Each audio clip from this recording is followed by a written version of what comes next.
Hey mama, do you find yourself wishing you knew you were on the right path with your business? Or wanting to know how to do it all as a work-at-home mom and entrepreneur? If you struggle with imposter syndrome, mom guilt, or fear of failure, then you're in the right place. Hi, I'm Alexia, a Christian mindset coach, passionate about teaching moms how to renew their minds to find success both in business and motherhood. You can overcome the negative thoughts holding you back from fully stepping into your calling. I know what it's like to worry your business will never work, to feel mom guilt every time you work on your business, to realize your mindset is hindering you, but not knowing how to change it in a Christ-centered way. I created the Mama with a Calling podcast to teach you how to use the powerful combination of God's Word and proven mindset strategies to help you break free from negative, paralyzing thoughts and gain clarity and confidence to go where God is leading you. As you step out of the old way of thinking and into God's way, you'll find more peace, joy, and purpose. Pop in those earbuds and get ready to let God work in you so He can work through you. Hey there, and welcome back to another episode of the Mama with a Calling podcast. I hope that you're doing well today. Today, I want to talk about what it feels like and how we can handle when we feel like our business honestly feels like a burden. Because when you're feeling this way, when you feel like you're ready to throw in the towel and your business is wearing you down, my heart just goes out to you because I've been there feeling like this is really hard. Actually, I take that back. I don't know if I've ever thought that I want to actually quit, but it was really hard. But I do know that a lot of people have come to me saying, how much longer am I going to do this? And I know people around me have asked me that question, but from the beginning, I was just convinced that God was telling me to do this. So I was like, I can't give up on this, but it still felt really, really hard. And it still does sometimes, even still. So I wanted to talk about that today because, I don't know, I guess I was reading, I was doing like a quiet time with God and just praying over my business. And one of the things that came to mind was about if you feel like you are burdened by your business, then it probably means that you're doing too much. But I don't just mean like you're working too much, though that is part of it. I mean, you're taking on too much of the responsibility for the outcome, the ideas, all the things about your business. But as Christians, we have access to a different way to do things. And that's what I want to talk to you about today, because this is a particular slippery spot or slippery slope for many of you, myself included, because you're driven, you're very driven and motivated. You're go-getters, right? And that has served you well. It served you well in college. It served you well in your career. And that's the way you accomplish things. And it's the thing that brought you that far, or at least part of it. God was involved in that too. But in your mind, like that's how you show up. So it makes sense. It's natural that you would then turn around and bring that same kind of drive into your business. But there's a temptation here to leave God out of the picture altogether and just keep doing based on your ideas and strategy and etc. And I'm not saying that we shouldn't work hard, but when we are doing it in our power and strength, that's where the issue comes. So I want to talk about this today in light of Matthew 11:28 through 30. This is where Jesus says, "Come to me, all of you who are weary and burdened, and I will give you rest. Take up my yoke and learn from me, because I am lowly and humble in heart, and you will find rest for your souls. For my yoke is easy and my burden is light." So what in the world is Jesus talking about? Now, you probably heard this talked about a lot of times, but I actually don't want to assume anything here. So I'm going to talk about this out of curiosity. Why does he use this analogy? Why does he even say it this way? So the first thing I did was I went and looked at the Greek. What is the Greek word here for burdened? And the Greek word here is, I don't have it written down what the actual Greek word is, but the Greek word here means to grow weary, to toil, to work with effort of bodily or mental labor alike. So he's saying to come to him when you have been trying to do it all by yourself. When you are exhausted, he will give you rest. So how do you get this rest? By taking up his yoke and learning from him. But what does it mean to be yoked? I guess I didn't really think about how this actually is how I kind of process the Bible. And this is a good way if you are reading, as you're doing your own quiet time and reading the Bible, asking these questions like, what does that even mean? Why did he say it that way? What does that word, mean in the Greek or the Hebrew? And a resource for that, just kind of randomly here, I guess, is BibleHub.org. The Bible Hub. That's a really, really, really great resource. I use that. They have an app and you can just go and look at the verse and see the different, see what the words mean there for that extra deep dive and understanding. Okay, back to it. So what does it mean to be yoked? So this is a term meant to describe oxen or animals yoked together so they could actually do work, like doing the plowing in a field back then. And when they did that, there was often a stronger ox paired with a weaker one. And the stronger one receives the commands from the master and leads the weaker ox. Isn't that I know you're seeing this. So why did Jesus use this wording? And what could he be inviting us to? So he is inviting you into this process of being yoked with him. He says, come to me, all of you who are weary and burdened, and I will give you rest. You're going to take up his yoke. That means he's going to be the lead. You're going to be with him. You're going to be walking with him, but your burden is going to be light.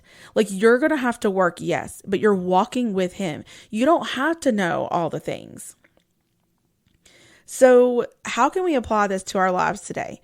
So here are 3 ways that this invitation from Jesus could affect your life as you're pursuing your calling, and what life could look like if you choose to be yoked to Jesus in this work, and you keep this in mind.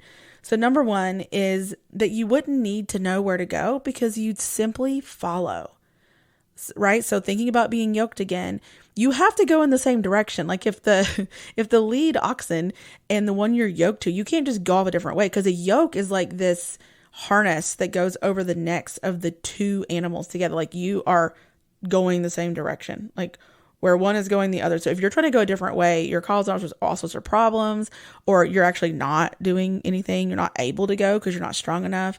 So when you are yoked with Jesus, you don't need to worry about where to go in your business, what to do next, because you're simply walking in step with him. You are following where he is leading.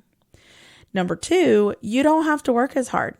So if you're yoked to one taking on the bulk of the burden, then you're basically just, again, following. But you are glad to be there because that burden is light, right? No hustling and striving. Actually, let me take that back.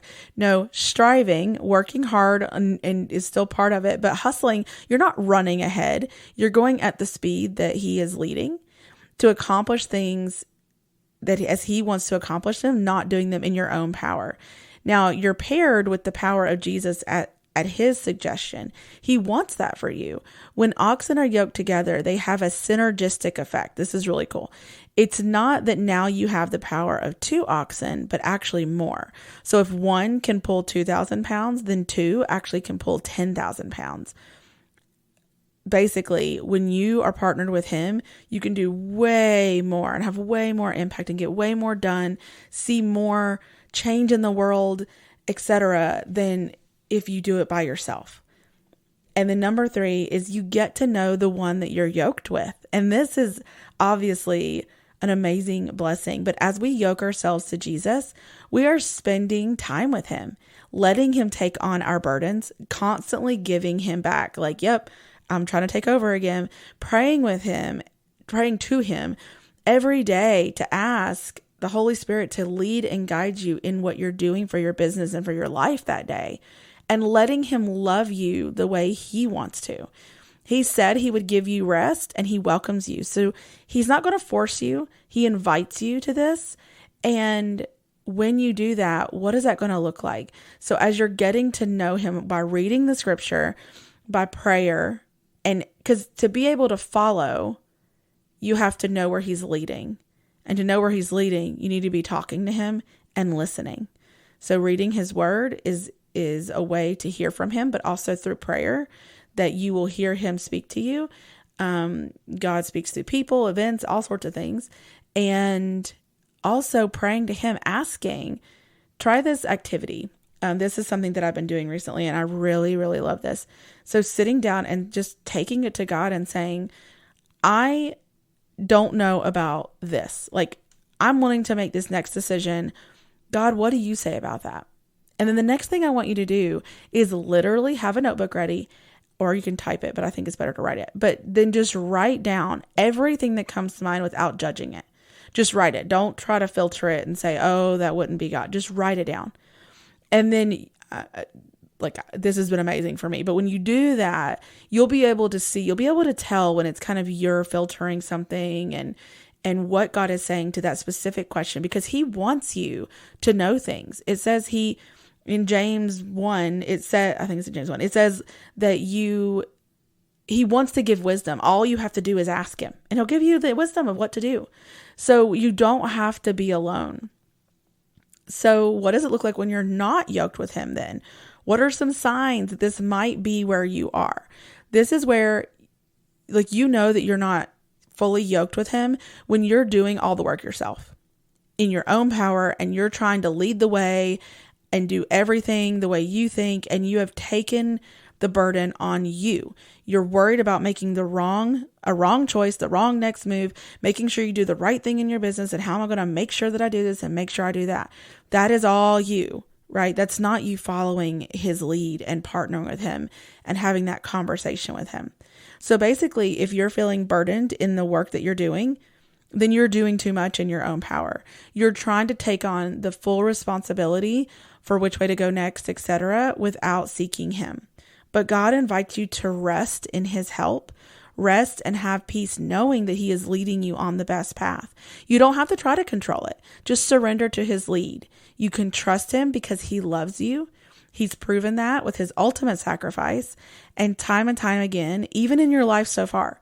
Thinking about all the times that God has shown up, that he has provided a way, that he has led you down a path and protected you from things, etc. Think of those things in your life, and that is proof that God is still working in your life. He says, all who are weary and burdened. He sees you trying to work hard for that gain, but he's inviting you in. So you have a choice of what to do here, because if God is calling you to this and he's given you a business, it is not supposed to be a burden. That does not mean it won't be hard. Like I said, you're yoked and you're still working, but it is not supposed to be something that is so overwhelming that you are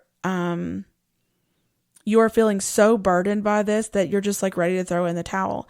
Something isn't right in that case. And it could be that is God calling you to business? I think sometimes we idolize having a business and we think, oh my gosh, this is going to be amazing. Or we romanticize it and we're like, this is going to be the best thing ever.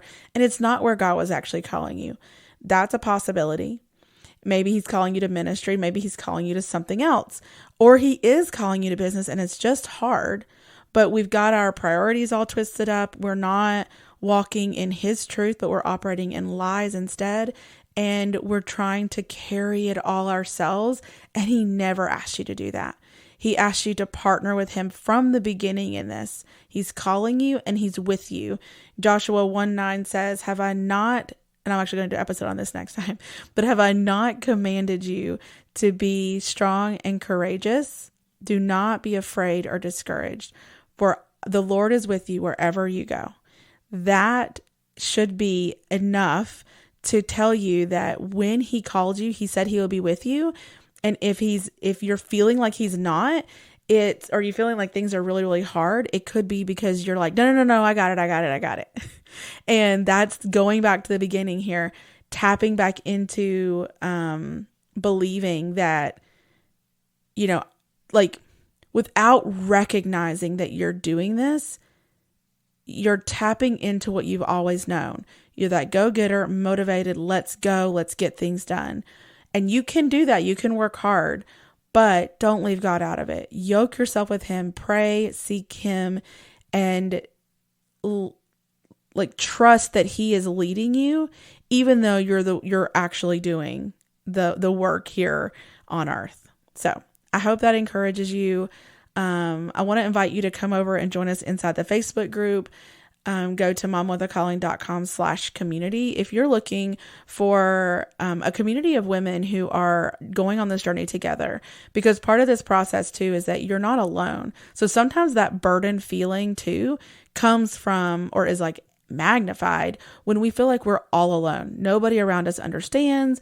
Nobody else in our lives is an entrepreneur. That's what this group is for. It gives you a chance just to see that other people are doing this. You can post questions. You can, give words of encouragement, get words of encouragement. If you're just like, hey, I just need to know if anybody else has dealt with this. All of that is welcome inside the group. On Fridays, I have a post that you can actually promote whatever your latest freebie is, or paid workshop, or whatever it is, your recent podcast episode or blog post, so that you can help each other, share it with each other, and encourage each other in that as well. So again, go to momwithacalling.com/community, and I will love to see you in there. And that is all for this time. And until the next time, keep pursuing your calling. Thanks for listening to the Mama with a Calling podcast. As always, you'll find the show notes for today's episode at mamawithacalling.com/podcast. Really quick before you head out, are you loving these episodes? To make sure this podcast gets in the ears of as many mamas as possible, please head on over to Apple Podcasts and leave a review. And while you're there, make sure you subscribe so you don't miss out on any future episodes. I'm going to be reading your reviews on the podcast, so I can't wait to hear from you. Also, if you know someone that needs to hear these episodes, grab a screenshot and share it on Instagram, and don't forget to tag me at Mama with a Calling so I can share it in my stories. Until next time, keep pursuing your calling.